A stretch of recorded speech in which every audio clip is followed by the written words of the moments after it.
there's a word that gets applied to a tired marathon runner, a burned out CrossFitter, and a powerlifter who has missed their working set weights for multiple weeks. That word is overtrained.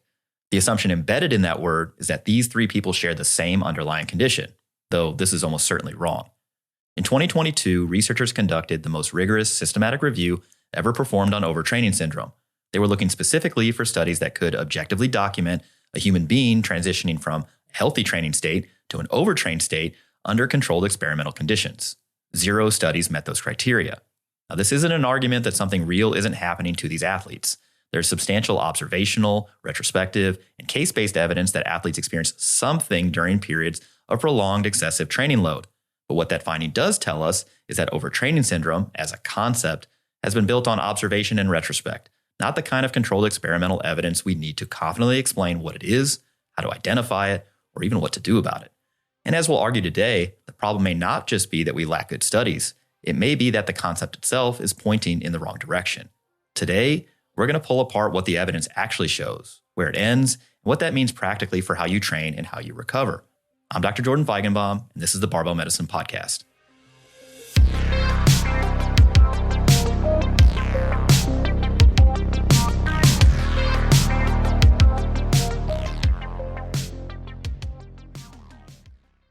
And to help me manage today's training load within appropriate recovery resources, it's the second most handsome doctor in North America, Dr. Austin Baraki. What's going on, man?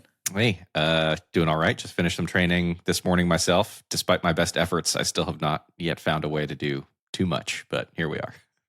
But you're trying. I'm trying to. Let's start why this is actually a difficult problem to solve, because if it were simple, somebody would have done it already. And I think it starts with the labeling. Like the word overtraining appears in coaching certifications, wearable device dashboards on social media, and also even in like clinical sports medicine guidelines. And in each of those different contexts, it means something different. So the same word, overtraining, is doing at least 4 different jobs at the same time. Within a coaching certifications text, it can mean a deliberate training stimulus that you're supposed to apply to drive a fitness adaptation, which is also called overreaching. Or it could also be a dangerous failure state that you're supposed to avoid at all costs. But the same manual sometimes uses the same word for both without acknowledging that these are distinctly different things. Unlike wearable tech, like a watch or something like that, it can mean whatever the algorithm that device was trained on senses that you're, quote, overtrained without having anything to do with the clinical definition. In social media, it means I trained a lot and now I feel bad, which is decidedly vague. Yeah. And in the sports medicine literature, it refers to a specific diagnosis of exclusion that requires ruling out things like thyroid dysfunction, anemia, low energy availability, depression, illness, et cetera, before you can apply the label. Now, these aren't minor variations of the same concept. They're just different phenomena that imply different sort of management. So if a coach tells an athlete they are overtrained, compared to when a sports medicine physician uses the same word, they mean different things. And so it's understandable, like this confusion around overtraining, not only what it is, but what to do about it.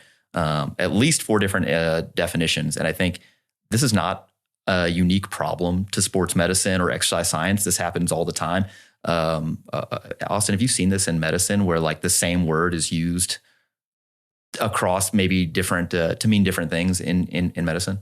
Yeah, it's hard to think of a ton of examples just off the top of my head, but sometimes like lay person language slips into clinical conversations, and that leads to like imprecision around things. One that immediately comes to mind now is the claim or describing somebody as being dehydrated. And so if we have any like nephrologists in the audience, they will know what I'm talking about, because when you say that somebody is dehydrated, from a medical physiologic nephrologist's perspective, it means they don't have enough like free water in their body and they should be like hypernatremic and things like that. Whereas if somebody is hypovolemic, that has a different implication, but people use those words interchangeably. And so it is they actually have quite different management strategies. And so that imprecision leads to confusion when the terms are applied vaguely. Although in practice, a lot of the time, when I hear somebody use the term dehydration, I recognize that they really mean hypovolemia. And I'm like, yeah, I know what you mean.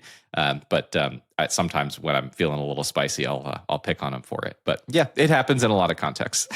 You see it all the time also in the wellness industry, gut health, spine health, brain health. And it's like, all right, what are we talking about exactly? Right. Yeah. And so that, there's more of an issue than just the terminology. It's kind of like what the origin story, the villain arc of overtraining syndrome. How did it become a diagnosis in the first place?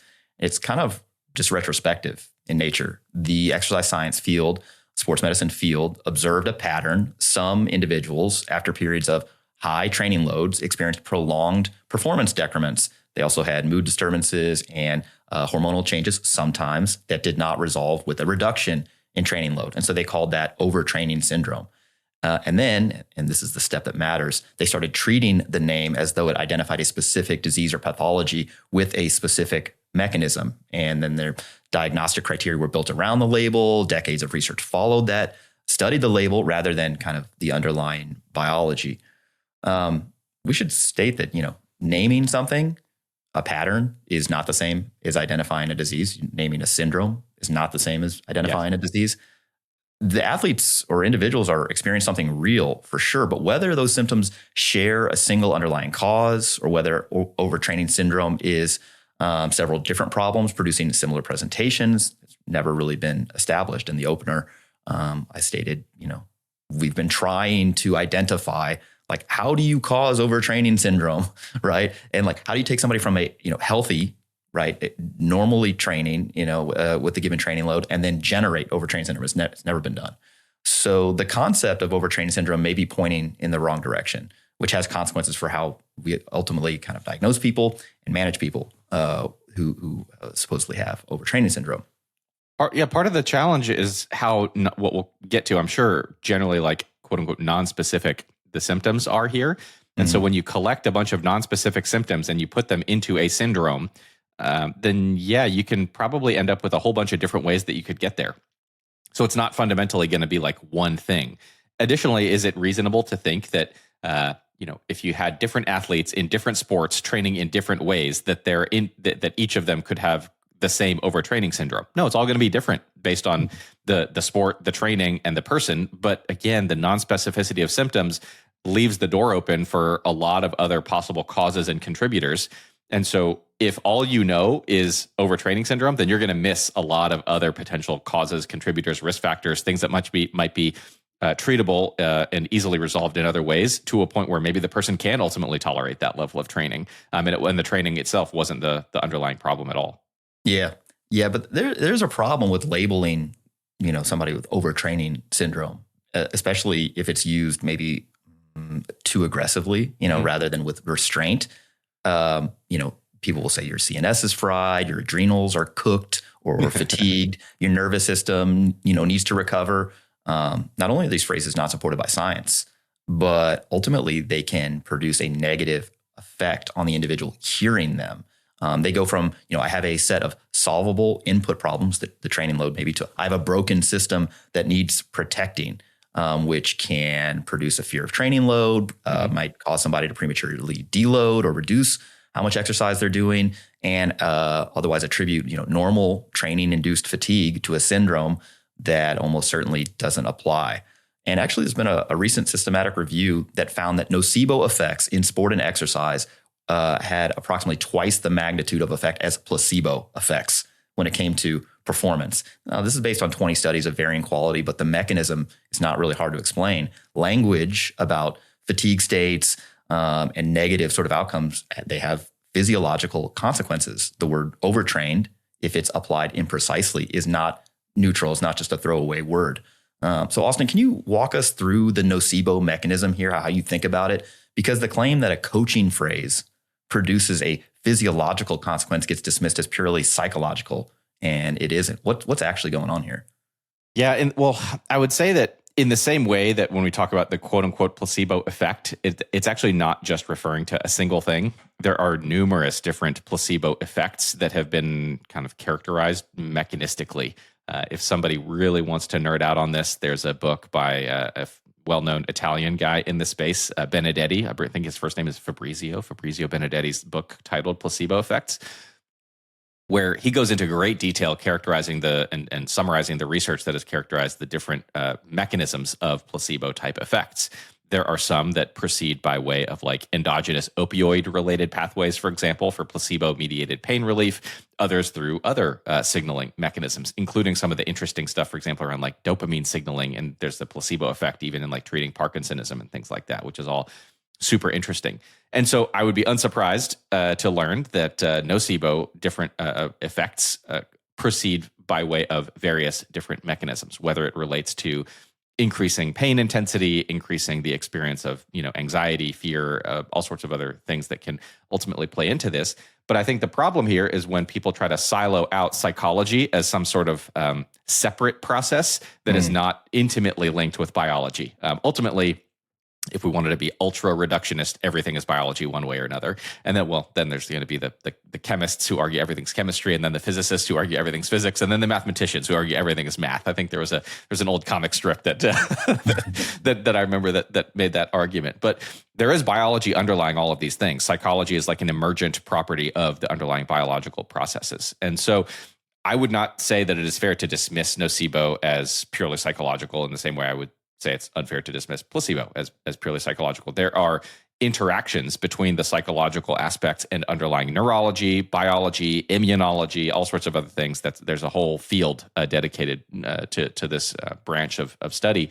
And so when somebody does receive those sorts of external cues, whether more favorable in the context of placebo or negative in the context of nocebo, there are underlying biological impacts of that can lead to changes in attention, as well as changes in kind of underlying biology that can lead to variations in how people might experience the same subsequent event, either more favorably or more negatively.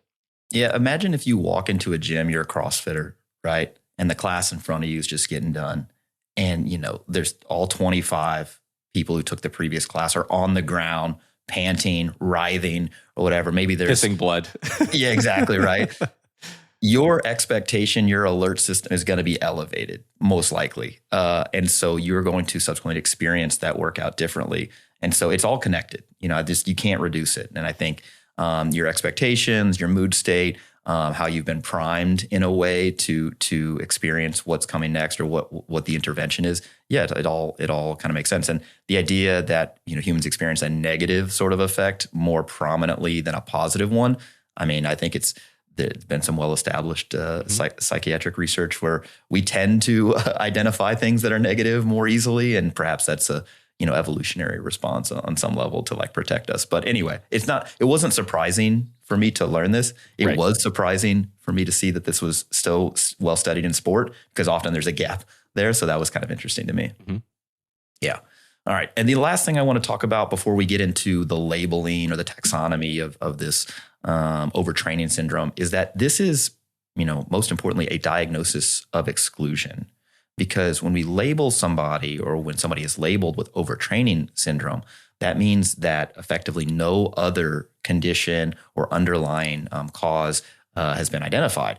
You think about the prevalence of anemia, of hypothyroidism or thyroid disorders, of low energy availability, not only in sport, but also just in the general population.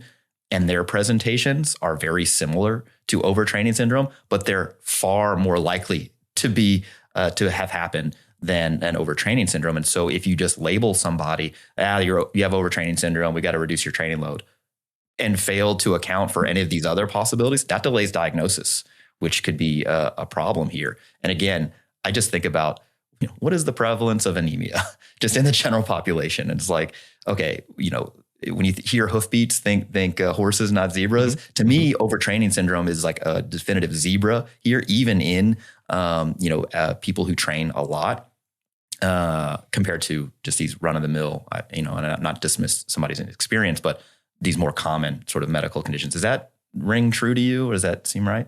Yes, and it also gives me an opportunity to step back onto a familiar soapbox. But ultimately, what you're describing is that these non-specific symptoms are common for a variety of reasons.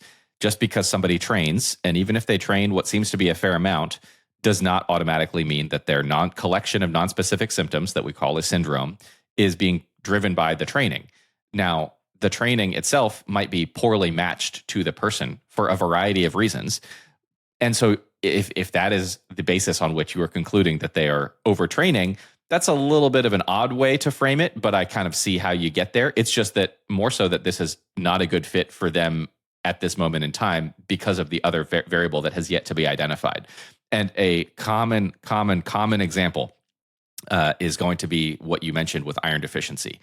The prevalence of iron deficiency in like reproductive aged women in the United States, 40% have iron deficiency. Now, prevalence is impacted by where you set your cutoffs on lab testing. And I have, ranted about this at length in public and with individual patients. When you measure a ferritin level and the reference range is like the lower limit of normal is 15, that is an incorrect lower limit of normal. And it should be at least 30, in my opinion, closer to 50 would be the appropriate lower limit of normal. So depending on where you set your target, that'll define the prevalence. But almost half of women in that demographic are iron deficient. And so if they train and they say, I'm tired, and you conclude they're overtrained, it's like, well, if I just got their ferritin up to 75 and they tolerate training just fine, were they overtrained, or was it just a poor fit for their iron deficient state? And so is this purely semantics, or is there something more meaningful underlying? And I think that's what we're getting at here. Yeah. Maybe we'll keep returning to this sort of mystery symptom or mystery cause or hidden cause. We'll come back to that. But before we get into the science of overtraining, we need to get the vocabulary right, because a single word is being used to describe at least 3 distinct states. And without that information in place, everything that follows is ambiguous. So let's start with the definitions. First up is functional overreaching. This is defined as short-term performance decrease that resolves in days to approximately 2 weeks, after which performance returns to or exceeds baseline. This is, quote, supercompensation working as designed. People get fitness adaptations from their training. This is what most people listening to this podcast have experienced when they've done workouts and gotten stronger, improved their cardiorespiratory fitness, increased muscle size, etc. Non-functional overreaching is when the decrease in performance extends for weeks to months. The supercompensation effect is lost. Effectively, no fitness adaptation is realized. Mood disturbances and measurable neuroendocrine changes are also present some of the time. Recovery is expected, but the timeline is challenging to predict in advance. It's defined retrospectively by how long resolution takes. And now when we get into this sort of definition, it seems more squishy than the functional overreaching one, and it gets worse from here. Because overtraining syndrome is when the decrement in performance persists for months to potentially years. Sometimes there are significant hormonal abnormalities that are observed. Sometimes you also see psychological conditions that happen alongside of this. And by definition, in the consensus statement on these definitions themselves, it is a diagnosis of exclusion. You can only arrive to it after systematically ruling out everything else that produces the same presentation. And in fact, quoting directly here, one of the guidelines related articles says you can only differentiate between non-functional overreaching and overtraining syndrome only after a period of complete rest. So at the moment, an athlete presents with fatigue and declining performance. You can't determine if they are non-functionally overreaching right then, or if they're overtrained. They just have to rest. And then you got to monitor them, which Austin's already shaking his head. He's like, that seems What's like the point of all this? Right. Yeah. It's a great question. What is the point of all this? Now, if you want to name it, if you think that helps your management, or at least how you think about it, that's one thing. And maybe burying the lead here. I don't think this is helpful, but and there's another problem here. After any sufficiently hard workout, force production performance is measurably reduced. Using the strict functional overreaching definition, every athlete is technically functionally overreaching until they recover. The boundaries between these categories are squishy, again, and the retrospective labels assigned based on recovery duration, which is itself a function of training history, nutrition, sleep, life stress, genetics, et cetera, and measurement timing. All of that contributes here. We can't use functional overreaching versus non-functional overreaching to make a different clinical decision at the time of presentation. You just don't know, right? What if somebody, their force production goes down after a workout, they're functionally overreached, and then weeks go by and they never get stronger? Well, it turns out you were non-functionally overreached. We didn't know. How does that affect your management here? It kind also, of creates how do you know whether they just weren't training in an intelligent way that led to the adaptations that you were looking for? There's this distinction of were you training appropriately for the goal that we had in mind? Yeah, exactly. So this taxonomy that we just described is built on a model of training adaptation that we should probably examine directly because the model has a flaw that explains most of the confusion, in my opinion. This is this stress recovery adaptation model. And Austin, I'd like you to walk us through this, at least the start of it, because, it all starts with this Hans Selwe's general stress physiology work from the 1950s. How do you use that or apply that when you're with your own programming logic, like when you're either designing a training program or assessing your own response? Do you use stress recovery adaptation and maybe define it for the audience at home? I have not. This is a topic. It's been some years, I think, since we've launched some attacks at this, and so I think we're overdue to come back to it. It is a model based on his original research that I believe originated in rats, just to be clear, not on like human subjects who were performing training. And so it is I would say, a pretty distant extrapolation from that. And as we like to say, it's one of those models or those explanations that makes sense if you don't think about it, at least too hard. But it does lead to a set of nice, neat, tidy, downstream implications and conclusions that feel right, and leads to nice, simplistic ways to arrange training and things like that. That at least in the early stages of somebody's training career might seem to be working out as you would predict, but tend to break down relatively quickly beyond that. So the core logic of this paradigm, we'll call it, is that you initially apply some form of a physiologic, or we'll call it a psychophysiologic stressor to the organism. This disrupts the organism from homeostasis, and then you recover from that stimulus. And in the course of recovery, you have, we'll say, built up additional defenses and resilience and ability to tolerate that same stressor in the future. And that adaptation leads you to end up kind of above the starting point. And that's where that term of quote unquote supercompensation kind of came from. And so when this paradigm is applied to training and to programming, it really suggests it as a neat, linear, punctuated, and very predictable process where there's this like discrete stressor, this dip when you are stressed and thereby recovering, and then when you return to baseline, and then when you kind of compound your adaptations above the baseline. And then you have to time the next stressor perfectly during that subsequent kind of super compensated phase so that you can repeat it. And then you just kind of oscillate back and forth with a gradual trend upwards over time. So yeah, when somebody enters the gym for the first time and they do a workout and then they're like, oh, I came back a couple of days later and I could add weight, that is like almost like a confirmatory experience of this model for them. And it leads it to be pretty compelling. Again, if you train long enough, then it requires increasing mental gymnastics to keep that model as the central paradigm of your training approach. How does that how does that sound to you? Yeah, it sounds to me, it's kind of like you're describing this like, process as one clean wave, where it how it happens in this predictable manner. You got to catch the wave at the right time. And if you miss it, well, now you've missed out on gains from exercise, right? What's really happening though under the hood is that the body's running multiple systems simultaneously on completely different time scales. So for example, neural adaptations with respect to how quickly and how much and how robust the electric signal is to the muscles. Those adaptations take, days to weeks. Hypertrophy, takes weeks to months. Connective tissue remodeling and adaptations takes months to even longer than that. And they don't synchronize into a single wave that crests at a predictable moment after each session. The model describes this sort of idealized single system response that gets applied to, multi-system, multiple things going on at one time in the human body.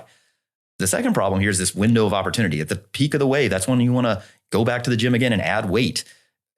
So if there was an optimal moment to apply the next training stimulus, the next stressor, the window after recovery where the system is briefly above baseline, then missing that window means missing the adaptation, which produces weird programming decisions. Like, am I recovered enough? Did I time this right? Am I overtraining or undertrained? But none of this has evidentiary support. The window doesn't work the way the model implies for most real training scenarios. And I think this all breaks down to this recovery versus adaptation sort of issue. The model obscures, why functional overreaching and non-functional overreaching look identical at presentation, Recovery from a session means return to baseline performance capacity. Adaptation means improvement above it. These are different things on different time scales, driven by different processes. Not completely different. There's some overlap. The Venn diagram does overlap in the middle, but they're not identical. And conflating them is what makes this taxonomy, feel meaningful when it's not in reality. At the moment an athlete or lifter presents with fatigue and declining performance, you can't distinguish between someone who's in the trough, of their recovery, right? And an athlete who's lost the ability to respond to exercise entirely. It'd be the same point, but different trajectories, same presentation. The taxonomy only resolves post hoc, in retrospect, after the outcome is known. We think that, you, instead of trying to time this peak, you instead would add load once that peak has already occurred, right? You add weight because you got stronger, not to get stronger. Fitness accrues continuously when the inputs are adequate, things like sleep, nutrition, training load, life stress, recovery capacity. The question is never whether you timed the next session to hit the supracompensatory peak. The question is whether the inputs were adequate over time. When they are, adaptation happens, and when they're not, it doesn't. The consequence of the model being too literally applied, in my opinion, is that coaches and athletes, again, make weird decisions based on a mental model of fitness that does not reflect how adaptation actually works in response to exercise. And it's weird to me that it kind of fails in two different directions at the same time. On the one end, you're trying to add weight to the bar every single time you go in the gym, whether the adaptation has actually occurred. You're trying to hit this imaginary supercompensatory window before it closes. Mm-hmm. On the other hand, you reduce volume when progress stalls on the assumption that a failure to improve means that you're overtrained, you're doing too much, and you need more recovery time, so you train less. The irony is that both errors can coexist in the same program. Intensity stays high because the model implies that this adaptation or supercompensatory signal requires a maximal stimulus, while volume gets cut in the name of recovery. So the athlete ends up simultaneously being overloaded by intensity demands and underloaded by the reduction in total training load because volume was cut. We can think of it this way. Fitness is less like a wave that you need to catch at just the right time. It's more like a bank account. Deposits accumulate over time, and what matters is whether the balance of inputs and recovery is positive over weeks and months, not whether you timed a single transaction perfectly. Does that make sense to you? I think so. And I think that the longer you train, the more, as I said, mental gymnastics you have to do to keep the original paradigm in mind. And the more apparent it becomes that things are a lot more complex and a lot more variables are dynamic and interacting all the time, especially at the much later stages of our training career, where we recognize that, it takes a lot of consistent training, a lot of training itself, and we need a lot of other stars to align for us to be able to put up a PR maybe a couple times a year, if we're lucky. And yet it is still possible for us to make progress, but there is no possible way that we could draw out some sort of predictable, stress recovery adaptive cycle at this stage in our career. There's just too much mess going on. And if you think about it, even at the beginning of someone's training career, even though it might appear to be simpler that somebody is able to progress a little bit more quickly, there are still tons of variables that are going into that process, right? And as you said, there are a lot of, collapsing it all down into, quote, adaptation itself as an oversimplification because of all the different adaptations that are happening. Mm-hmm. You will have neurological adaptations during the training session, right? Yeah. As you develop the skill. And maybe if you have a coach or you're refining your technique or something is self-organizing, you're literally having neurological skill adaptations while you're doing the lifts. That is the fastest, shortest term, adaptation that might lead to an improvement in performance. Whereas the process to lay down additional, muscle cross-sectional area is going to take a substantially longer period of time during that phase. But all of these things ultimately are what are contributing to the performance improvements that we observe over whatever time scale we're looking at. So it's just way more complicated. And the simplistic elements, while appealing for explanatory purposes, because humans, we like breaking things down into parts and generating simple explanations for them, that's only useful if it leads to the correct management as a result. And the problem here is this simplistic paradigm leads to people making the wrong decisions in their training more often than it leads them to make the right ones. Yeah, most often under training, not doing enough training, but simultaneously making the training too hard because they think that's the primary signal. Yeah. John Kiley, a friend of the show, he's given us some good feedback on some of our episodes, which I greatly appreciate because we respect him. Published a paper in Sports Medicine in 2018 called Periodization Theory, Confronting an Inconvenient Truth that makes this argument directly, that the supercompensation model was imported into exercise training without the scientific foundation to support it. It's in the show notes if you want to take a read. Also, great name, Inconvenient Truth. Who knew? That was interesting. With that in mind, this functional overreaching, non-functional overreaching, overtraining syndrome taxonomy was built on top of this model. Functional overreaching is defined specifically as the overload that triggers adaptation. But if the stress recovery adaptation cycle doesn't work the way the model assumes, where each workout is the stress, recovery happens between sessions, and adaptation is the result of that specific stimulus, then the categories built around it are shakier than they appear. In my opinion, a more accurate description would be that every fitness adaptation is the result of the training load that has accrued over weeks and months, which is built on top of years of prior history, if available. There's no discrete cycle that resets after each session. The time scale is continuous and cumulative, and it varies based on the athlete's history, not a category label. The clinical taxonomy, descriptors are real in that people experience them, but functional overreaching, non-functional overreaching, and overtraining syndrome are points on a continuum that can only be identified after the fact, not distinct categories with clear boundaries you can locate at the time of the presentation. So again, to your point, does classifying somebody as, I think it's functional overreaching versus non-functional overreaching versus overtraining syndrome, does it change your management if you haven't observed what's happened to them after you've done something, after you've intervened? To me, it doesn't. And I think here's an interesting thing that actually takes us into the next section on resistance training and its prevalence in overtraining syndrome. It's connective tissue. We kind of miss this. You said neural adaptations happen, while you're doing the workout. That can happen also, days, hours after a session. But connective tissue, tendons, ligaments, joint structures, bones, one of the more slowly adapting systems. It's also the tissue that's most likely to fail under accumulated load. This is one of the reasons why injury tends to intervene. An overuse injury, for example, tends to pop up before overtraining syndrome does in resistance training populations. This sort of maybe structural limit hits before any other limiter does. And it's one of the reasons why the resistance training picture looks a whole lot different from what the endurance literature would predict, which is exactly where we're going. But before we get there, Austin, walk me through like a clinical differential for an athlete presenting with fatigue and declining performance in the gym. Show us where overtraining syndrome actually sits on that list in your brain. Oh, man, you're asking an internist to elaborate a differential diagnosis for you, which means you got to buckle up. This could go a while. No, I'll try to keep it brief, but the differential truly is very, very large for fatigue in general. And so obviously the way that I would start to approach the problem is with a much more detailed history, specifically focusing on the nature of any more specific symptoms that I can gather and the timeline that the person has been experiencing this on. So if it's been like much more abrupt onset fatigue over the past few hours, days, weeks, versus it's been going on for months, if not years, and then whether there's any other associated symptoms, mainly to help me try to localize a potential problem. So somebody with like fatigue and any sort of thoracic symptom, for example, like chest discomfort or breathing difficulty or something like that might point me towards a cardiovascular cause or a pulmonary issue or something like that. If it's much more generalized, then that makes it, again, a harder part of my job. And I might look for more systemic things than something that's very localized to a particular organ that might be going wrong, but looking for anemia and iron deficiency and endocrinopathies, hormone disorders, because again, blood and hormones go everywhere in the body. And so it's much harder to localize those types of things.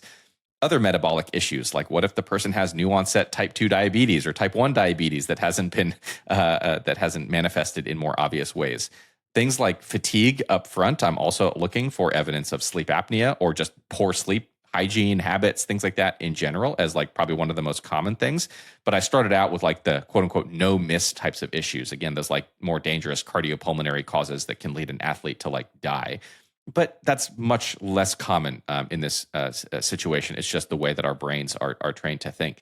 And then I'd be curious, based on the timing of onset, for example, sometimes I'll see folks who tell me that they've been struggling with fatigue tell me, what did you observe when this first started? And it onset right after I had this like horrible illness. Like post-viral fatigue syndromes, super common, can be persistently debilitating for long periods of time, as well as like autoimmune and inflammatory issues and things like that. So there's a pretty broad list of, I'd say, cardiovascular, pulmonary, endocrine, metabolic, autoimmune, inflammatory, and then kind of more nebulous types of things from there that I would be thinking through. There would be probably some basic lab evaluation that would happen, looking at blood counts, metabolic panels, certain hormones, not all hormones necessarily. It's easy to go way too far down the hormone testing rabbit hole in a very unhelpful way.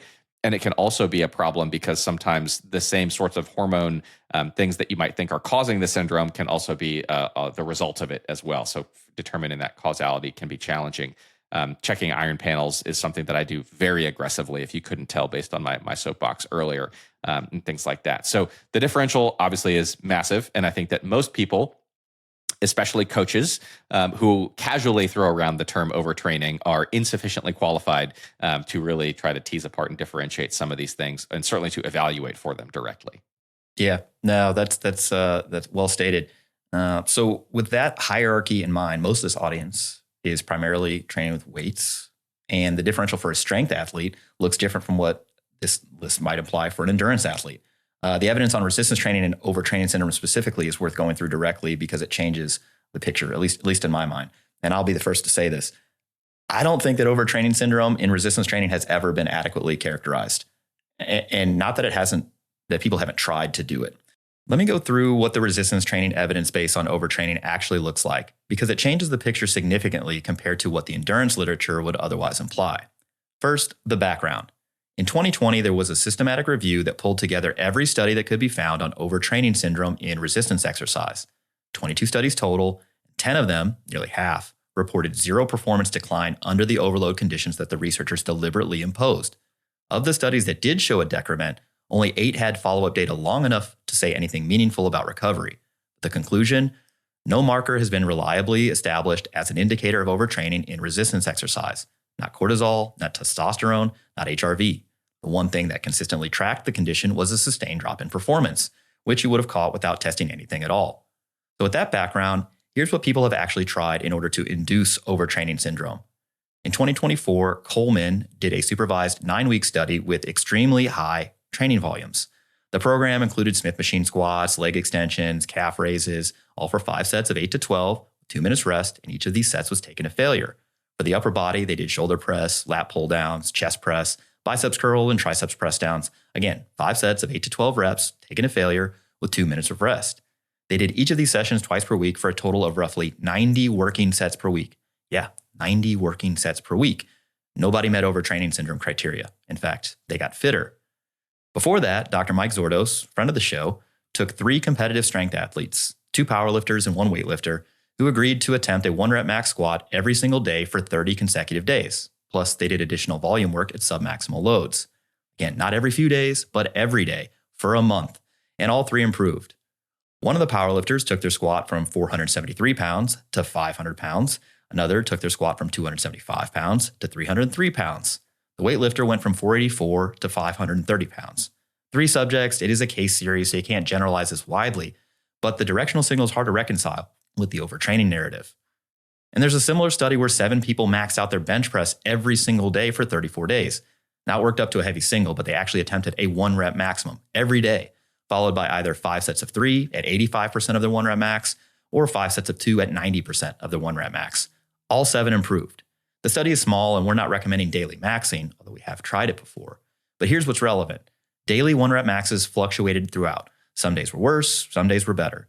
One participant was weaker on average her second week than her first. If a coach had checked in at day 14 and compared that to day 7, they would have called it a regression, but she went on to improve 23% anyway.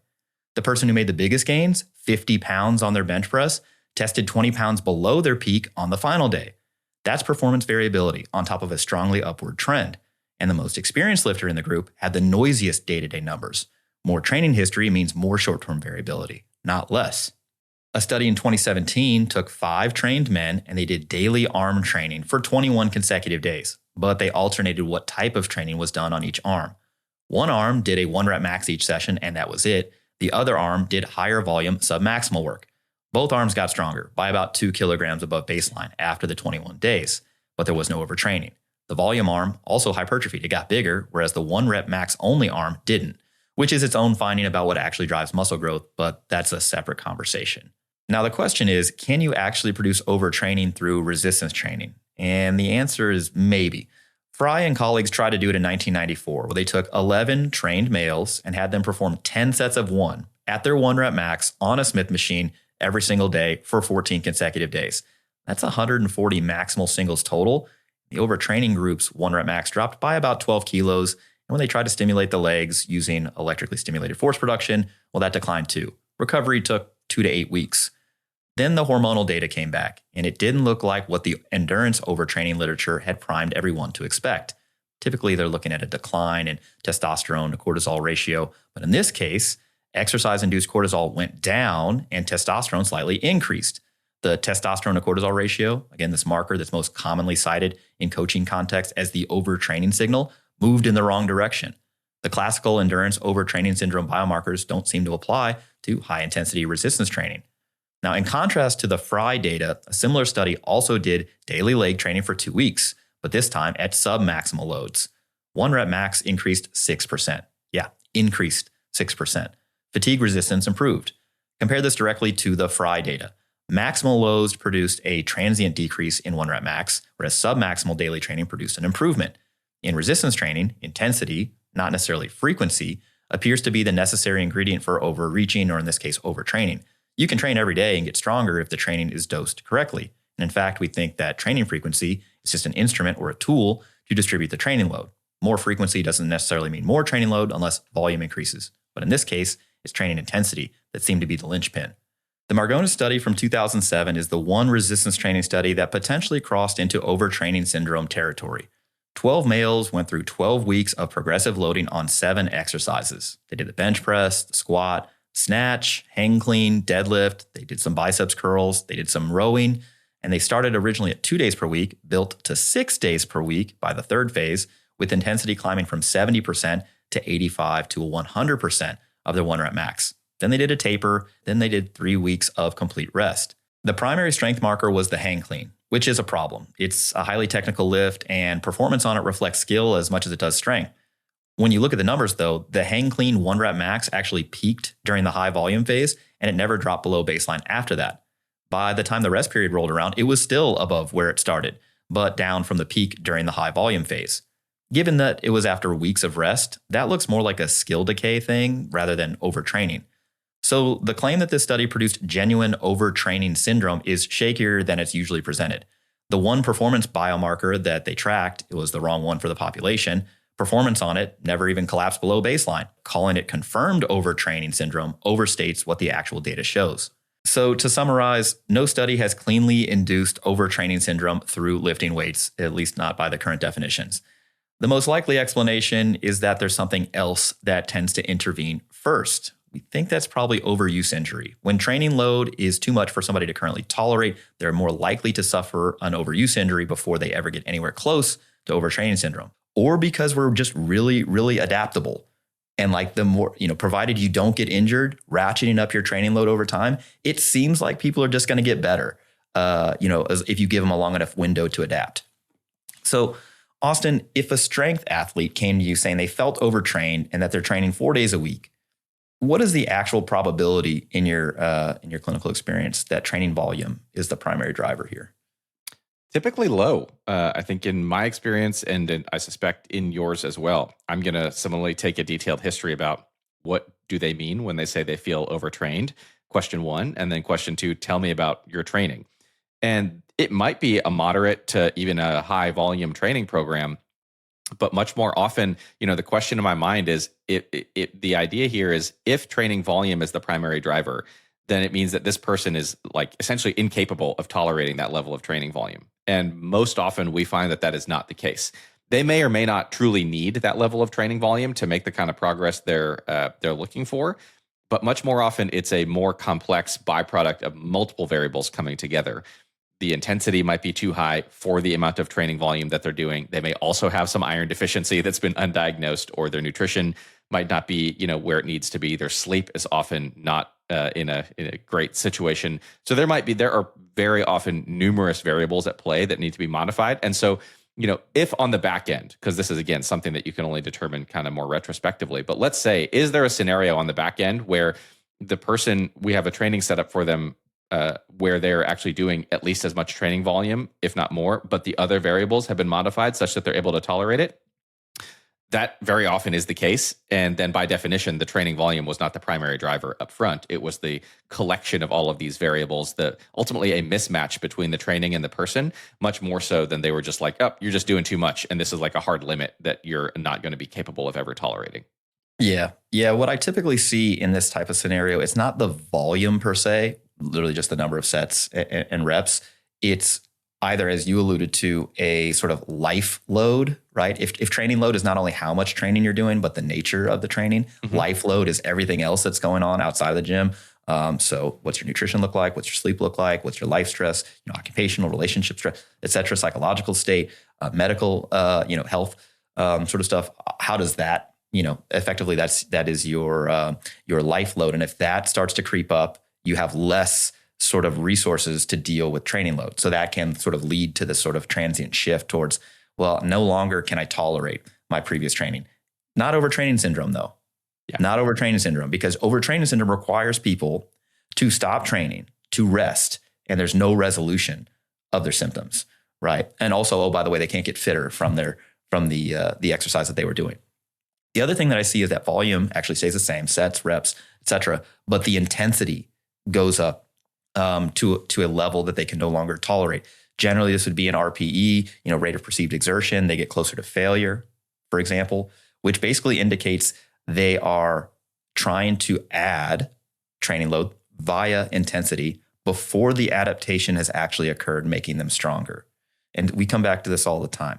Your training shouldn't get harder over time. It should stay the same relative level of hardness, but you get fitter, so you're doing more, right? Your very first day in the gym, if we had you max out, that's going to feel a certain level of hardness. It's going to feel the same level of hardness later on, but it's going to be heavier weight, right? So what people will do is, I got to add weight. I got to add. You could theoretically add volume before, again, you've actually gotten fitter. And so now at this point, the training load has actually been ratcheted up to a point where no longer can they tolerate. So again, it's all a mismatch. But as far as like what side of the equation the mismatch is coming from can vary. But that's typically what I see. Now, with all that in mind, what actually causes overtraining syndrome? When we come back from the break, we'll cover the leading theories. If you've seen my Instagram lately, you know that my new house is currently a construction zone and my schedule is a bit crazy. Between everything that's going on, the last thing I want to do at 8 p.m. is chop vegetables and then deal with the cast iron skillet for 20 minutes. Factor has been my lifeline here. They are fully prepped meals designed by dietitians and chefs that actually taste like real food.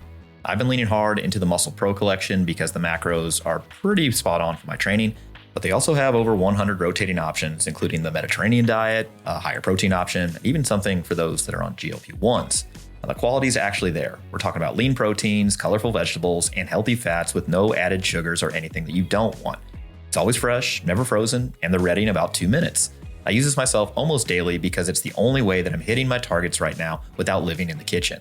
Head over to factormeals.com/BBM50off and use code BBM50off to get 50% off and free breakfast for a year. Eat like a pro this month with Factor. New subscribers only, varies with plan, 1 free breakfast item per box for 1 year while the subscription is active. That's factormeals.com/BBM50off.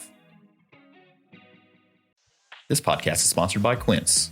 Now, we talk a lot about high yield strategies in the gym, and I think that logic should apply to your closet so you can look your best when you're not in athleisure wear.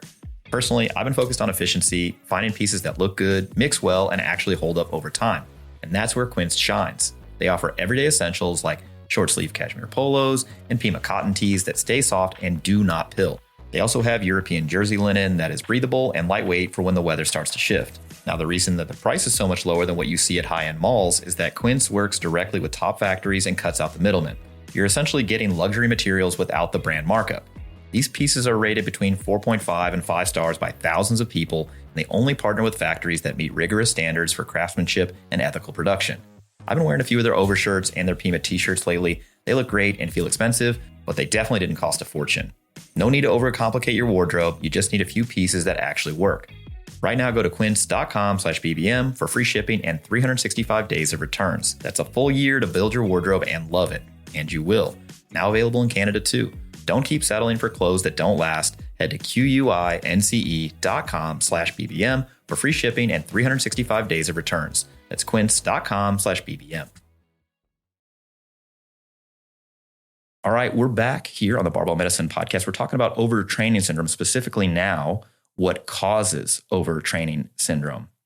So there are 6 primary hypotheses in the literature. Understanding where each one comes from, what it explains, and where it falls short tells you something important about how genuinely unresolved this condition still is. Let's go through them.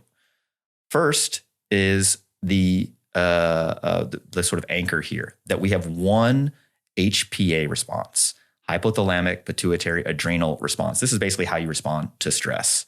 Okay, so it's you can think of this as a central command that decides how your body responds to any stressor coming in. It doesn't label the stressors coming in, doesn't know if it's from a hard training week, bad sleep, work crisis, family situation. It's just how your body responds to stress. It only knows the total. So what we're really talking about when we're talking about overtraining syndrome is a ratio, total life load relative to recovery capacity. And when that ratio stays unfavorable for long enough, something can break down. Now, training is not inherently pathological. You can take the same athlete, the same program, and produce overreaching in one context and normal adaptation in another. Be like college athletes during finals week, for example. But these 6 hypotheses are all trying to answer the same downstream question. Once that threshold is crossed, what is the biological chain of events that produces the performance decline and the symptom constellation that we call overtraining syndrome? So the first up is very simple. It's the glycogen theory. Glycogen depletion specifically. This is from the late 90s.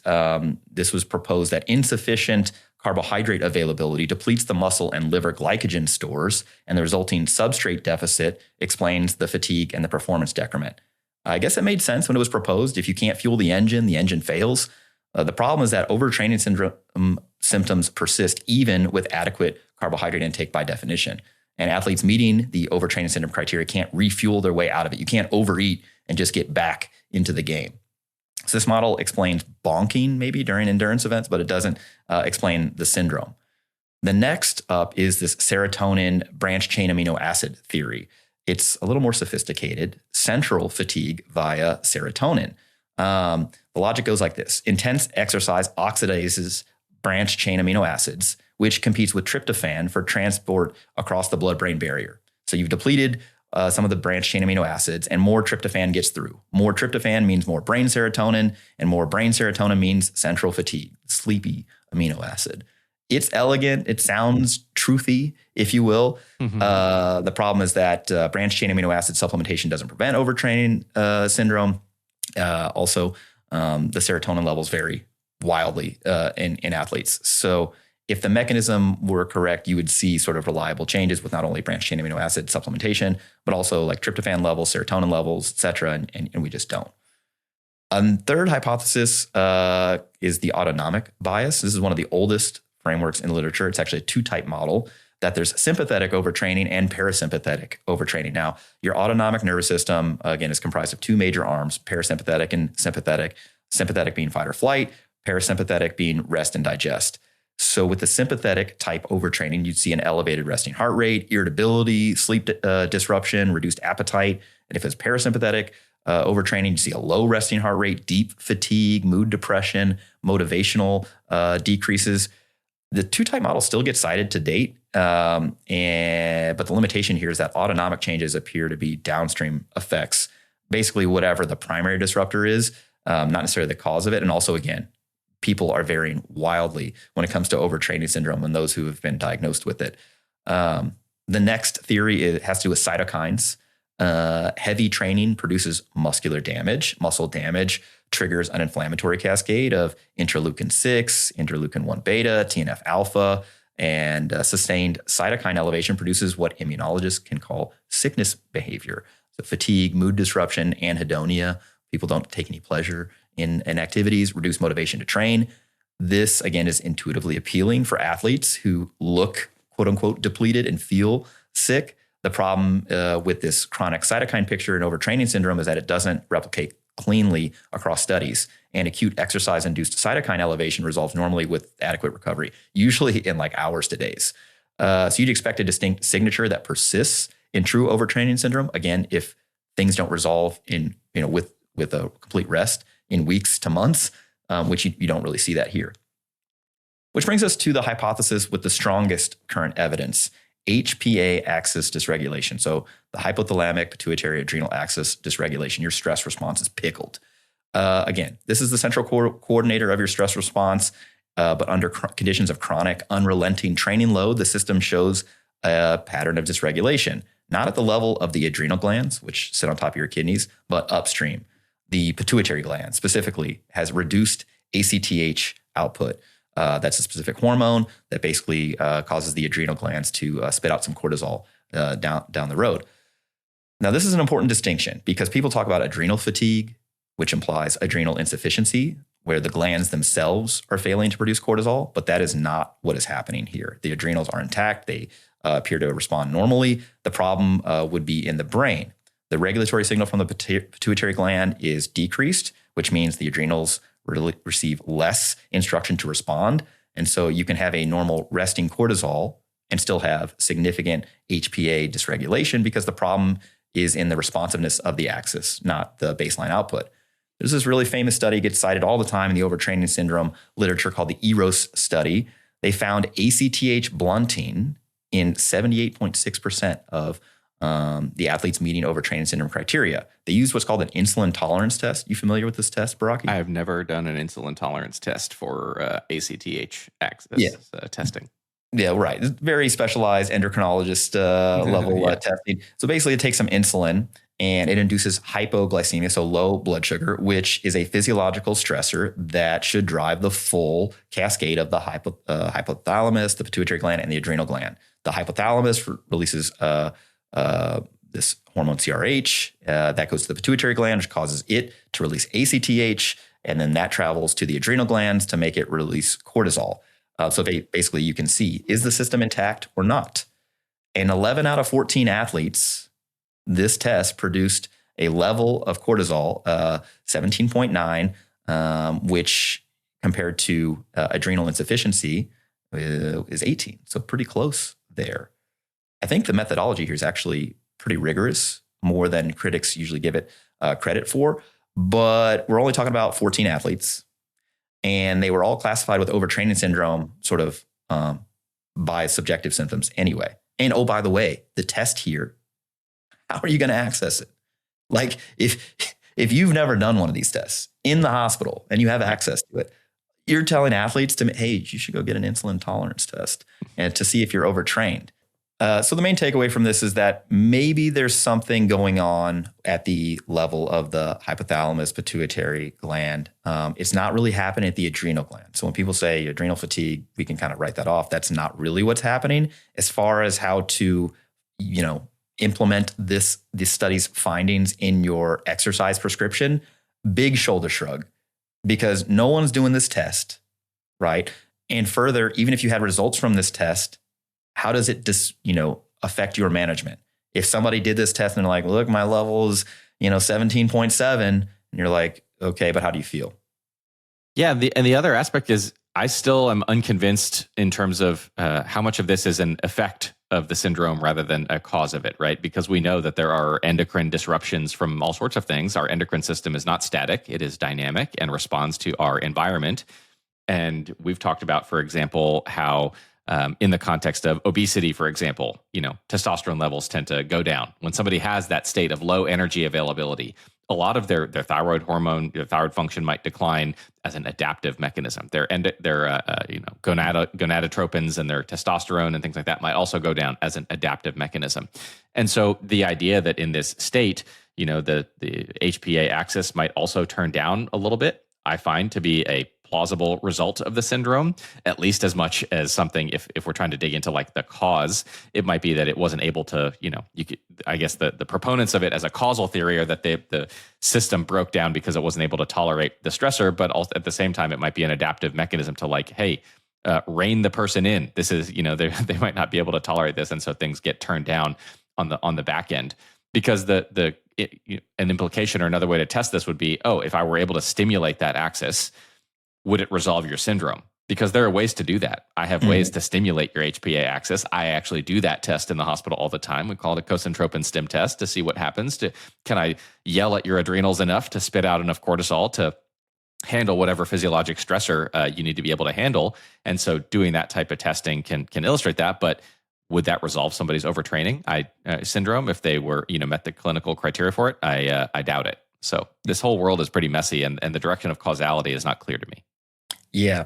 The other thing is to recruit people into this study, they used symptoms that overlap with HPA axis dysregulation anyway. So it's okay, you recruited people in here that are experiencing symptoms that map to this condition, and then you found this condition, and it's it'd been nice if you did it early before they were, quote, overtrained, to see and then it subsequently changed. That would make you feel better about this maybe being causal.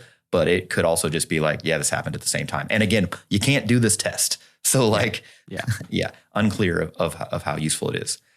So the sixth and final framework isn't actually a mechanism. It's sort of like a meta level observation about why we don't have a single mechanism. This is from a 2022 paper from Armstrong that proposes that treating overtraining syndrome as an emergent complex systems phenomenon. There's no single pathway that produces overtraining syndrome. No single biomarker reflects it. It arises when multiple systems are simultaneously affected from chronic training load. This may point at a deeper problem as well.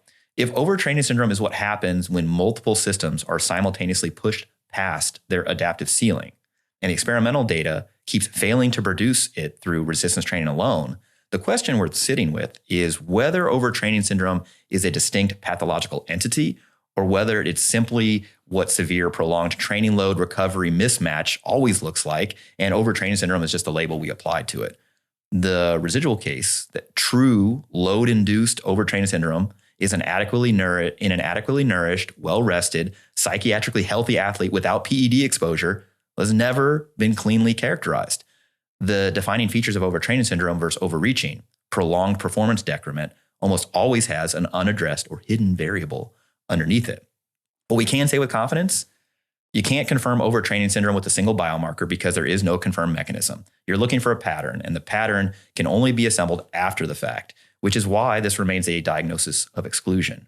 Is that satisfactory to you? Yeah, I keep coming back to this mismatch type of a paradigm instead of just the training load itself. I suspect that when most of those other variables are in line, what you mentioned, adequately nourished, and they're getting enough rest and things like that, I suspect that structural issues are likely to emerge before you end up in this quote unquote overtraining syndrome type state. In other words, injury. When we think about Olympic level athletes, they are able to tolerate and do a massive amounts of training on the quadrennial cycle to prep for the Olympic Games. And there is certainly a high degree of selection bias and survivorship bias in that population, right? They're already elite genetic freaks who are able to do that. And then they have all the resources and depending on the sport, of course, the time and the nutrition and the recovery to be able to get there. And those who are not able to survive that, I suspect, are either not of the genetic stock to get to that level, but also get selected out earlier in life through injury, through setbacks, through other things like that. And so you're right that this is a complex multivariable thing rather than just too much training in the vast majority of cases. Yeah. So let's move on. There's a couple of gaps here that have been established because of this taxonomy. It's fundamentally retrospective. It's built on continuous variables that are treated as discrete categories. And the model of adaptation was imported from the general stress physiology without validation in sport. A resistance training evidence base that has largely failed to produce overtraining syndrome despite deliberate attempts at doing so. And 6 mechanistic hypotheses with partial, inconsistent support, the best supported of which requires a test that most clinicians have never run and athletes don't have access to. So there's this vacuum in this evidence base, and that vacuum has been filled by 2 specific narratives and coaching practices that the data doesn't support. Let's address both. First, it has to do with cortisol and testosterone to cortisol ratio, and also heart rate variability. It's well, look, if it's not any of these other things, it's got to be maybe some sort of test we can monitor. These 2 tools have been put forth as instruments for diagnosing diagnosing and monitoring overtraining syndrome, which shapes how sports medicine workups have been structured and what coaching certifications teach and what commercial wearable companies market. Here's what the evidence shows about that. First off, cortisol. Resting cortisol is normal in at least 75% of individuals who have been diagnosed with overtraining syndrome. Again, it's like, how did they get diagnosed with overtraining syndrome if, not using a cortisol level, but it's normal in at least 3/4 of them. The testosterone to cortisol ratio is very influenceable by the time of day it's taken, the training type, the fitness level of the individual, and whether total or free testosterone is measured. Acute drops happen routinely after intense exercise, like a marathon, normalizes within days. It's never been validated against clinical outcomes as an individual diagnostic for overtraining syndrome. Performance, on the other hand, can be useful. Performance potential, however, is driven by many factors. And the way I think about this is that your performance potential on a given day equals your fitness adaptations minus the current fatigue that you're carrying on board in a specific environment. Fatigue is transient and expected from exercise, but most self-diagnosed overtraining is an athlete testing performance during intentional load accumulation, intentionally fatiguing sort of protocols, and interpreting it as a pathology. Much of the biomarker literature has the same problem. Hormones are sampled when fatigue is deliberately elevated from exercise. A recent study compared subjective versus objective monitoring tools. So subjective measures like mood, perceived fatigue, sleep quality, well-being ratings, et cetera, that tracked training load changes with greater sensitivity, greater consistency than objective measures, which include various hormones, resting heart rate, and heart rate variability. When the two diverge in practice, we should probably weight the subjective. It just correlates better. We've been saying this for years. We prefer RPE on a given session RPE for a training session, monitoring that over time versus like, what was your testosterone to cortisol ratio? What was your creatine kinase? It feels like the biomarker has to be better, but it really just isn't. Just asking people, talking to them, how do you feel is way more useful to me than biomarkers in these types of situations. Yeah. There's one interesting study that I think it's worth mentioning. They took people who had been kind of not self-diagnosed, but they'd been classified as having overtraining syndrome. And they had them do 2 max exercise stress tests, basically, within 4 hours. And they did serial blood draws after both. Those that had overtraining syndrome showed a blunted ACTH response on the second bout, whereas those who didn't showed an exaggerated response, effectively like they were more primed for the second maximal exercise test. The problem is it's only 10 athletes. Yeah. And like, what does that mean? And so again, if you're trying to identify overtraining, do you have you got a Wingate or a treadmill in your office and then you're going to do some blood sampling afterwards? Yeah. Insane. Austin, have you ever had a patient come in your telemedicine services with a concern about something that their wearable device told them, like something with their heart rate variability or like their Whoop recovery scores or strain or something like that? How does that conversation go? And like, how are you weighting the clinical value of that data? Yeah, I actually have. More so relating to either resting heart rate or heart rate variability is something that I've seen come up a handful of times. And this is something we're seeing a bit more when people are being alerted to these things, especially in the era of GLP-1 receptor agonists, because we know that in some, on average, there's a modest increase in resting heart rate, a few beats per minute on average on GLP-1 receptor agonists that is thought to be due to multiple different factors. Some people have a little bit of a disproportional increase, a bit more than average. And then HRV tends to actually go down, which is like the not desirable direction for HRV to go. For most people, this is of no meaningful consequence to them. They generally are in a better spot being on the medicine than off in terms of their general health, their other biomarkers, their how they feel, their performance. And so in those situations, it's more straightforward to kind of dismiss that data or to like not keep track and not monitor it. There are other people who I've had who also in, simultaneously to reporting those types of things, maybe they have a disproportionate increase in their resting heart rate and a disproportionate decrease in their HRV, meaning it goes in the undesirable direction more than I would expect. And they're telling me that they feel really terrible. That's a little bit harder to tease apart how much of it is all, legitimately under the hood, things are not going the direction I want versus this person puts a ton of stock into the data that they're getting from their watch and versus like a nocebo type component.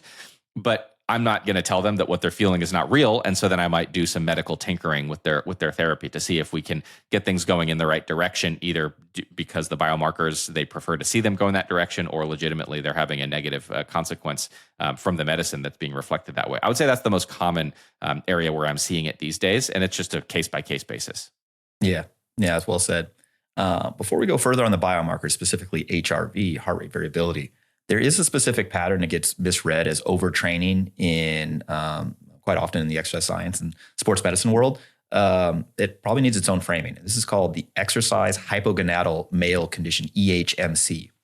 This was first observed in the 80s in marathon runners. Now has been recognized in some high volume strength power athletes as well. It affects anywhere from 15 to over 50% of elite male endurance competitors. And ultimately what you see is some of the fittest athletes alive present with testosterone levels that are comparable to sedentary 80-year-olds. But this is not overtraining syndrome. EHMC involves simultaneous dysfunction at two levels of the hypothalamic pituitary gonadal axis, effectively your brain to balls pathway for producing testosterone. Centrally, at the level of the brain, the hypothalamus reduces GnRH pulse frequency, which suppresses luteinizing hormone, LH, and testosterone production. Peripherally, even when the testes in these individuals are stimulated experimentally with exogenous HCG, which would normally bump testosterone production, bypassing the need for the brain's signal entirely, EHMC athletes produce 15 to 40% less testosterone than healthy controls. Effectively, the chronically high training load has reduced the functional capacity of the Leydig cells in the testes themselves, not just a regulatory signal coming in. The timeline to these testosterone levels is also faster than some people might assume. One military study involving high energy expenditure, so they were using a lot of calories with low energy intake, so they didn't have enough coming in, and sleep deprivation on top of that showed a 50% drop in testosterone in just 8 days. But the clinical distinction here from overtraining syndrome is performance. EHMC athletes continue to perform at a high level despite profoundly suppressed testosterone levels. The body has seemingly adapted and reallocated resources, or perhaps it's just something that happens that has no real effect on their performance level at all. In overtraining syndrome, there is a precipitous drop in strength, speed, recovery capacity, ultimately performance. The practical implication of these differences are straightforward. If someone is performing well with what looks like a broken hormone panel, they're not overtrained. But a poorly performing athlete with normal hormones might be. Performance is the major distinction here. And hormone levels in trained athletes are noisy, context dependent, that require its own sort of interpretation that's very, very carefully done. Austin, this EHMC presentation, high performing athlete, testosterone levels that look like a sedentary 70-year-old, how do you approach that clinically? Like, have you ever seen a patient with that personally? And then what does that conversation go like?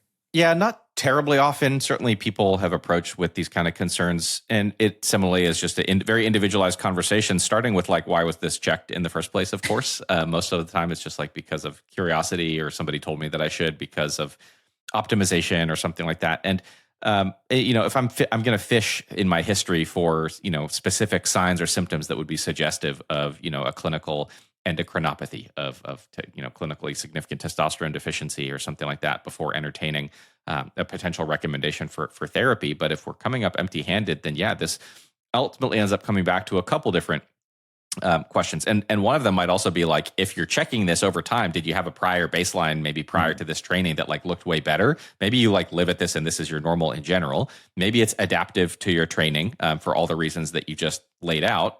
Or maybe it is pathological, in which case I would be looking for some signs or symptoms. And then kind of going from there, because each person is going to kind of equilibrate at a given level over time based on their receptor sensitivity and all sorts of other things that are beyond our scope here today. So super individualized, getting a sense of why it was tested, what their expectations are, what they're worried about, if anything. And then if they're like, oh, I was just curious, then it's often a lot easier to say, okay, well, nothing to worry about, carry on. If they're like very hypervigilant focused, then we need to dig in a little bit more. Yeah. It's like, why was it tested? Like, are you feeling okay? Like, yeah. Like almost talking somebody off, talking them off the ledge. You know, it's interesting. You see people brag about their testosterone levels all the time. My testosterone level is 900 nanograms per deciliter. And it's like, are you training a lot? Yeah. Because when I see that in somebody who I would assume who's doing a lot of training, I'm like, either this test, you're just lying about the test, or something else is going on. It's like a TRT level, testosterone level in somebody with a high volume of training. Not that I expect universally across the board, anyone who's training it with a high training load to have a low normal testosterone level or even be below, but I don't expect it to be maxed.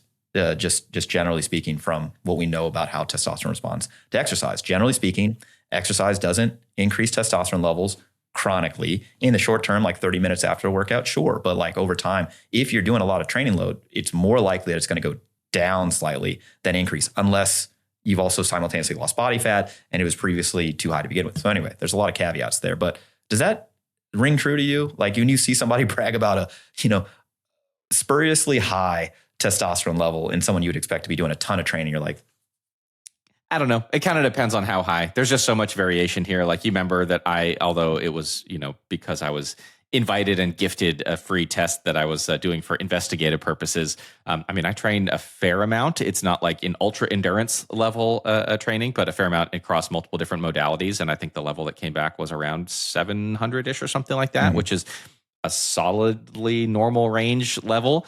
If it was much higher than that, 900, 1,000, 1,200, I'm starting to have some other questions starting to creep up a little bit. And then if it's like in the 300 to 400 range, again, there's some that kind of takes me in a different direction in terms of my line of questioning.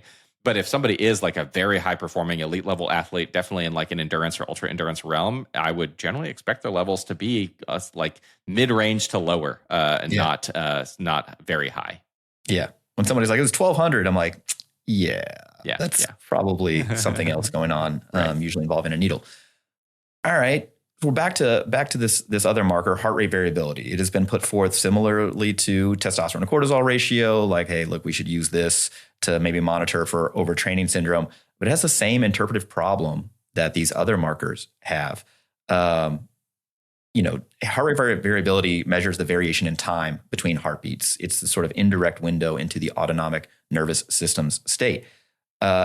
It's suggested to use a sort of 7-day average of heart rate variability compared to the previous like 4 to 6 weeks, just to see like, hey, did heart rate variability go down, which would be, interpreted as training load too high compared to resources available to tolerate it. And if heart rate variability went up, that would be observed to say, oh, you could potentially do some more training. Unfortunately, it doesn't actually map to overtraining syndrome nearly at all. And even resistance training is much worse.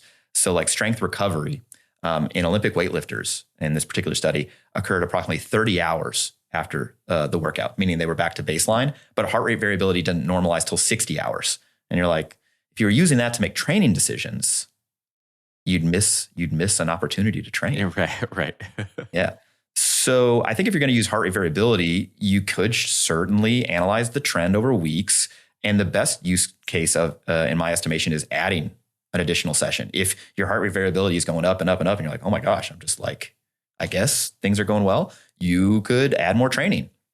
I don't necessarily think that if heart rate variability is going down, that you should, diagnose yourself with overtraining syndrome and stop training. But you might want to investigate like, hey, how are my training resources or my available resources going? How much time and opportunity do I have to sleep? What's my nutrition look like? Those would be the two biggest ones.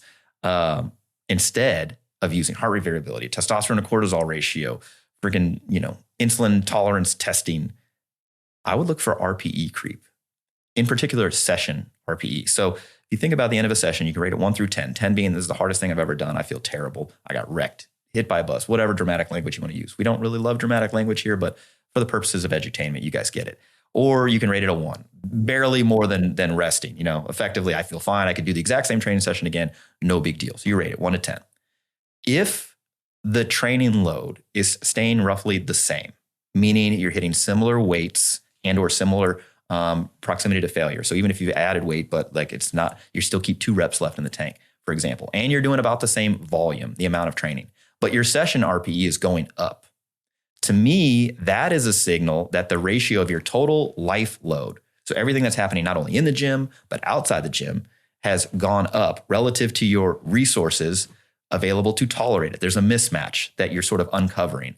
That to me would be the best sort of test of like, am I on the road to quote unquote overtraining syndrome to the extent that it actually exists? Or in fact, am I underloading? If it's going down, for example, your session RPE trend is going down, you're like, I can probably train a little bit more. How does that strike you? Yeah, I really continue to like the framing of the, training program to person match or mismatch. And then once you start seeing signs of that mismatch, starting to develop, and certainly if that mismatch is widening, then yeah, something's got to change for sure. The session RPE trend over weeks is the monitoring tool that maps most directly to what overtraining syndrome represents, a ratio of training load to recovery capacity that has been unfavorable long enough to produce a clinical picture. Not your wearable score, not your testosterone to cortisol ratio. Before we get into the practical decision framework, there's one more question worth addressing directly. How common is overtraining syndrome, and why does it persist when it does occur? The prevalence data changes how you think about the differential in the first place.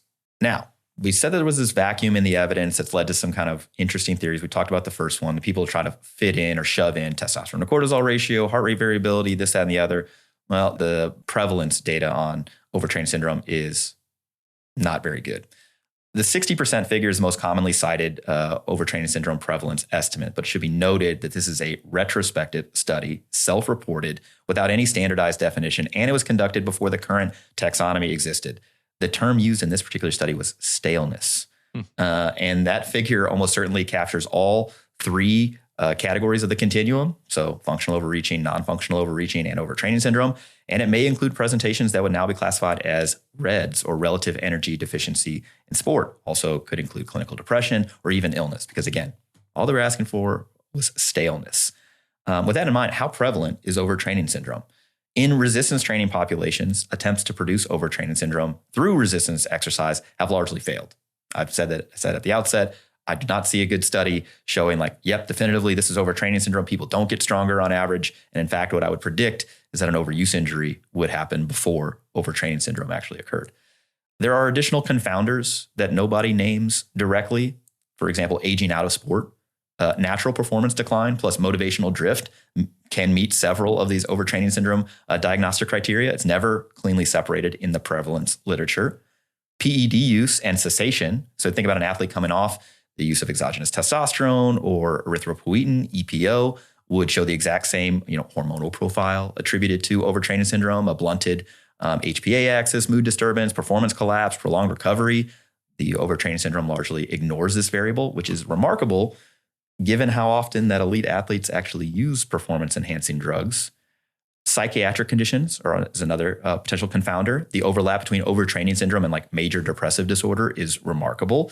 So any overtraining syndrome workup without a formal depression screen is incomplete, although I know you hate the depression screen, but it is a possible confounder. One of the most well-known confounders, however, is low energy availability. In a recent study, 86% of overtraining syndrome studies showed a co-occurrence with reduced energy availability with overtraining syndrome-like presentations. Now, causally, this is a leap that I'm taking here, but the implication is clear. You got to assess energy availability. A person who's like, I'm overtrained. It's like, how's your weight been recently? Has there been any, direct or maybe indirect change in your energy intake? So either on purpose or kind of something else going on. Got to assess for that. Which brings me to a thought I've been kind of beating around this entire time. Is overtraining syndrome real? So if persistent low energy availability explains many cases, then overtraining syndrome is not a separate entity from relative energy deficiency in sport or low energy availability. If aging, PED cessation, or psychiatric conditions explain most of the remainder, then overtraining syndrome is a symptom of those things. The residual, so true training load-induced overtraining syndrome in an adequately nourished, psychiatrically healthy, non-PED using athlete, well, that's never been characterized, and I suspect would be a small sliver of any of the remaining cases. My thought is that overtraining syndrome is almost always an unaddressed life variable that the athlete is either not disclosing or the researcher's not measuring. Austin, how does that square with what you've heard so far? It is, provocative, and I think it's likely to get the people going, as they say, if you make that claim. I mean, some of this is interesting to think about in terms of the direction of causality, right? So there are certainly some people for whom they have low energy intake at the outset that limits their ability to tolerate a given training load. I also wonder how many people, more so in that like ultra endurance realm, as a result of their training load. Maybe if there's some degree of appetite suppression from it that leads to inadequate intake, and then it kind of perpetuates a negative sort of a vicious cycle from there. Or like the syndrome itself leads to loss of appetite, and then they end up under eating, and then they manifest in these data sets as part of that high proportion of people with some low energy availability. So I could see both cohorts of people plausibly getting lumped into the same. And so again, I think there's so many different ways or pathways that are involved here and relevant. But I keep coming back to this idea of there's probably a degree of training to trainee mismatch, and then also the idea that if you do have this unicorn person that you were describing, who is well nourished, psychiatrically healthy, sleeping well, not using PEDs, things like that, that if they are trying to train enough to plausibly lead to the syndrome, I feel like more often there's going to be some survivorship bias of like injury, structural issues are going to take them out before they get to that point in the majority of cases. But yeah, your thoughts, I think you have a plausible and interesting argument, and I suspect that there are people out there who have both stronger and more weakly held opinions on this topic who would be who will have some likely interesting responses in the comments. So looking forward to that. So the epidemiology is uncertain. The well-documented confounders probably explain most persistent cases, and the residual case of true load-induced overtraining syndrome in an otherwise healthy athlete may be vanishingly rare, which brings us to what's actually happening when a lifter presents saying that they feel overtrained. In my experience, it's almost always one of three specific and correctable problems, none of which require the overtraining syndrome label to address. The first here is this programming test mismatch. So effectively, the person's programming does not reflect how they're assessing their progress correctly. The body's adapting, but the program isn't just designed for how progress is being tested. So imagine somebody's running like a full-on bodybuilding program, right? But the outcome that they're testing is 1 rep max strength. And it's like, okay, well, you would expect some strength gains to happen in the lifts that are being trained. That's just how we respond to exercise. It's not really specific for the test that you care about the most, right? Or if somebody is testing their 1 rep max squat, bench press, or deadlift, but they're not seeing any of those exercises in the program, it's like, this isn't really indicative of like you're overtrained, you're undertrained, or whatever. It's just that the training is not matched to how you're assessing it. The key here, again, is to monitor the session RPE. And if your sleep and nutrition are normal, there's probably a programming formulation issue in this case, meaning that how you're training does not accurately reflect the variables that you're testing, the metrics that you're testing. The second problem here is monitoring too often. We know that performance varies day to day. Again, it's like your fitness adaptations on board relative to the fatigue you have on board in a particular environment. And all workouts simultaneously develop and also test performance. So it can be hard not to anchor to historical performances. So if you're a little weaker, you're like, performance is down. Or if it's a little better, you're like, oh, I actually got stronger. But day to day and even week to week variability can be high. We talked about that in our daily max studies that we cited earlier. And fitness adaptations occur over time. Again, like building a savings account requires deposits to accumulate over time. So when people are saying, look, I didn't get stronger compared to the last time I trained, and you're like, well, when's the last time you trained? You're like, they say yesterday. You're like, I wouldn't expect progress to happen. Right. They're like, last week. You're like, well, it's only 1 week. Now, if someone says like for months on end, that seems like a more reliable signal. Now, whether you're overtrained or undertrained, that can be hard to tease out. Fortunately, we developed this training plateau action plan that we released a few months ago. And we think about for strength that your estimated 1 rep max or tested 1 rep max should go up somewhere in about 4 weeks, over 4 weeks. And that's relative to your most recent estimated 1 rep max. So not like historical, for example. Same thing for conditioning. To the extent that your cardiorespiratory fitness is going to go up, we would expect an improvement in that within about 4 weeks compared to, again, the start.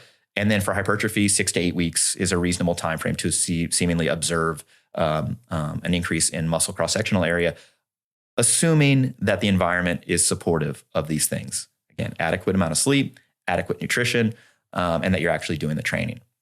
The third way that people get this wrong is the same thing we've been talking about the entire podcast, a mismatch between your training load and the resources that you have to deal with it. And this can happen in both directions.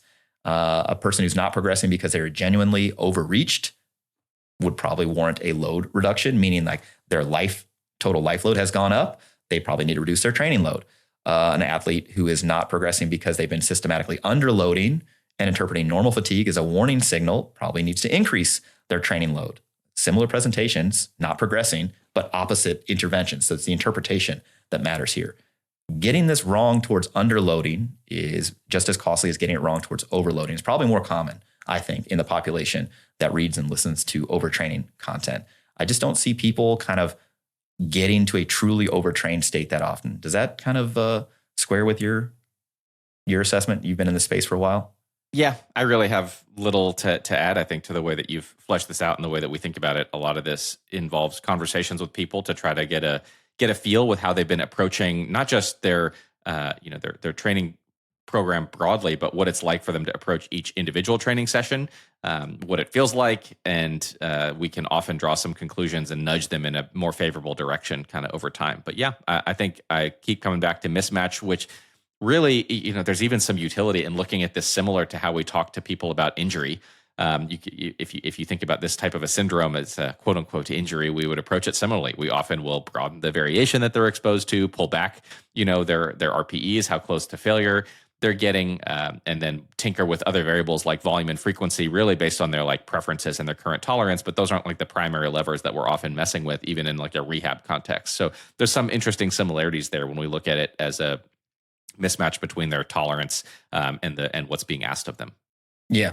Yep. And so as we discussed in the training plateau action plan, if somebody presents with performance going down and they're sore all the time, they're tired, their motivation is decreased, and their session RP has gone up and is climbing, probably a good idea to reduce training load because it's too high for their current resources. If they're relatively fresh, they're not sore, motivation is high, their session RP has been going down or it's steady, their training load is likely too low for the resources that they have on board. And so they would likely increase that to get performance to do the thing that they want it to do. And this is all covered in our free training plateau action plan. You can check that out. It's linked in the description. So what do we do with all this? We got the vocabulary with the caveat that it imposes this sort of false precision on a continuous variable that is noisy. We have some of the biological background with the acknowledgement that the subjective report of the individual outperforms laboratory testing most of the time. And we have a very clear picture now of how challenging interpreting training results can be. So what remains is like, well, what do you do about all this? We keep going back to assessing trends, right? So with performance, what's happening over weeks and months versus day to day? Day to day is almost irrelevant to me outside of like an acute injury, right? Even if someone's strength was down, for example, it's down 30%. I'm like, sounds like you've had a bad run of it, in the last few days. Let's see what happens over the next week, for example. Sure. Session RPE, is it creeping up? How's your session RPE look over the last week, 2 weeks compared to the 3 to 4 weeks before that? Again, trends, not what's happening on a single day. Same thing with environment. What's your dietary pattern been looking like over the past few weeks? How has your weight changed? How has your sleep looked over the last few weeks? For example, what's your life stress look like? Again, short term, and I missed a meal. I slept poorly last night. I had a pretty stressful day. Yes, can there be some acute effect, especially if severe? Sure. But like everyone who's listening to this podcast has had an out-of-body experience at least one time in the gym when they felt hungover, when they felt tired, when they missed a meal, when life stress has been high. Training performance is just too noisy to sort of map to a single short-term, single day type issue. So again, look at trends in those things. Finally, look at soreness, mood, and motivation relative to training load. If you're becoming gradually more sore, your mood is tending to suffer, your motivation is going down. To me, those are the variables I'm using to tease apart. Is this too much training load for the person right now versus too little? If performance is going down and these things are going up, session RP is going up, soreness is going up, motivation is going down, consider the training load is probably too much. Reduce the intensity of the volume. 20% reduction in both of those is a reasonable target. Admittedly, I just made that up. It's speculative. If performance is going down, but these things are steady or improving, session RPE is not going up, it's maybe going down, your motivation to train is still there, you're not feeling too sore, it's probably too little training stress, too little training load. So you can increase training load, usually volume, if previously responsive to that same program, about a 10% increase. So another set or two is a reasonable modification. Again, admittedly speculative, but that's what I do in practice. If you weren't previously responding well to a program, you're 5 weeks into it, haven't gotten any fitness adaptations, there's something deeper going on there, potentially with the program, whether it's exercise selection, whether it's your average intensity. There's a lot of different changes you can make. I would start with increasing in volume up a little bit and maybe average intensity, and then circling back around and saying, hey, look, was this actually a good formulation of training for you with respect to exercise selection, for example? So still, you're addressing these both through programming. If changing the programming and addressing lifestyle factors does not resolve this sort of performance decline, consider a medical workup. Austin, what would that look like for you? If you had a person who's, look, I got the barbell medicine training plateau action plan. I went through all the steps, use your guys' programs, nothing doing. How do you start that workup? And obviously you're an internist, so this could go in legitimately thousands of different directions. But how would you do that? Yeah, I mean, the easiest answer here is to set up a consultation with a trusted healthcare professional. That could be one of us. I do these kind of consults with people semi-regularly. We offer them through Barbell Medicine to be a bit self-serving there, I suppose, in the sense that, hey, I recommend such a service if somebody is having trouble navigating the space, and maybe if they don't have another trusted clinician or resource that they can work through this with. But I'm looking at, based on the history that they're describing, again, are there localizing symptoms that make me more concerned about a particular area or organ system, or is it a more generalized process, in which case I'm looking at more of these generalized things? In many patients, especially women, younger women, reproductive age women, iron deficiency, again, that prevalence is just so high. And so many people don't test for it, or they test for it improperly. A blood iron level is not the right test. A blood ferritin level is the right test, but there are caveats to interpretation. You cannot trust lab reference ranges. So I'm going to rant about that again. Sleep apnea testing, working with a sleep medicine physician if you need to. Looking for a prior history of post-viral syndromes, infections that trigger this kind of thing. Endocrinopathies, whether thyroid or testosterone, things like that. If the person's on other medications and supplements, how could those be impacting things? So it's going to really involve a detailed history and then an individualized evaluation and assessment plan. It's not necessarily just like getting a massive panel of like every lab under the sun. I do have people who come in with those sorts of like massive lab test panels that they've had done, whether they've self-sought those things out, whether somebody else has checked them. And honestly, going through them, especially when it comes to hormone testing, a lot of the signal that we end up getting, or I would say not signal, a lot of the results that we end up getting turn out to not be signal and end up being noise that is unhelpful, and in many cases shouldn't have been tested at all. So it can be messy, and you need to work with someone you trust for this. All right, here's the short version of everything. Overtraining syndrome is a retrospective diagnosis applied to a continuous variable we've divided into 3 categories that look identical at the time of presentation. 0 controlled studies have taken a person from healthy to overtrained under experimental conditions. The biomarkers most commonly used to monitor it don't reliably detect it. And the 6 mechanistic hypotheses are each partially supported and each fall short. What does that mean practically? When performance goes down, we should probably start with sleep and dietary intake, calories and carbohydrates specifically, before you touch training load. If these can't be modified for some reason, reduce your training load by about 20% to match your current training resources better. Now, to avoid getting there in the first place, you should track your session RPE trend over weeks, not days. 3 consecutive weeks of rising session RPE at the same relative training load is a real signal worth looking at. 1 bad session is probably fine to ignore. Now, if programming adjustments and lifestyle factors don't move the needle, consider a chat with a trained medical professional to see if you would benefit from a medical workup. The people who get hurt by the overtraining narrative are usually not the ones doing too much. They're the ones who reduced training they didn't need to reduce, based on framing of normal fatigue as a system failure. All of the studies are in the show notes. Our training plateau action plan is free on the website. It's a good practical tool for figuring out whether you're doing too much, too little, or testing the wrong thing. Link is in the show notes below. Thanks for listening to the Barbell Medicine Podcast. I'm Dr. Jordan Feigenbaum. We'll catch you next week.